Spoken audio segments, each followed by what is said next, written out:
Vous avez cette question de l'auditeur, M. Saïd Ayachi. Est-ce qu'on peut considérer aujourd'hui qu'il va falloir aussi que la France tranche sur cette question de telle sorte à aller vers un règlement définitif de ce conflit, ou alors la France, l'ami, c'est-à-dire indéfectible du Maroc, ne fera absolument rien, ni dans l'affaire Pegasus, ni pour le règlement de la question sahraoui.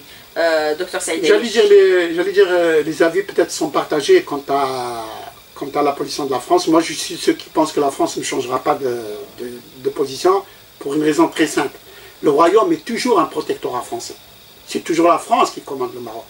Et ad vitam aeternam.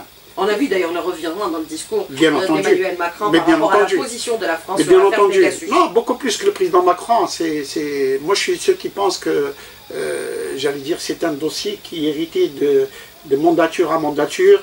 Le Maroc est encore une possession de la France, hein, un protectorat travesti de la France qui sert les intérêts français. Aujourd'hui, il y a un autre partenaire, c'est Israël, et le Maroc, de par sa position géographique, intéresse beaucoup Israël. D'abord, M. Raske, comme on vient de le dire, pour ce qui concerne l'Algérie, mais aussi pour ce qui concerne sa politique africaine et sud-européenne.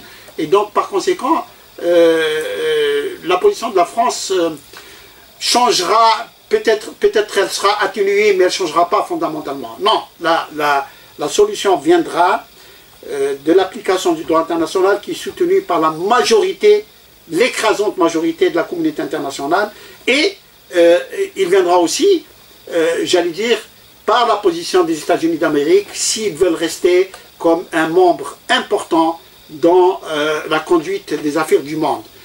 La position des États-Unis d'Amérique doit, elle, trancher sur le dossier du Sahara occidental, mais en faveur du droit international et non pas en faveur du... C'est ce que nous ressentons, ces frémissements qui existent au niveau de l'administration Biden, mais il faudrait qu'elle se concrétise sur le terrain en faveur du droit international, tout simplement, parce que les États-Unis doivent jouer un rôle leader mondial dans la conduite des affaires internationales. Alors,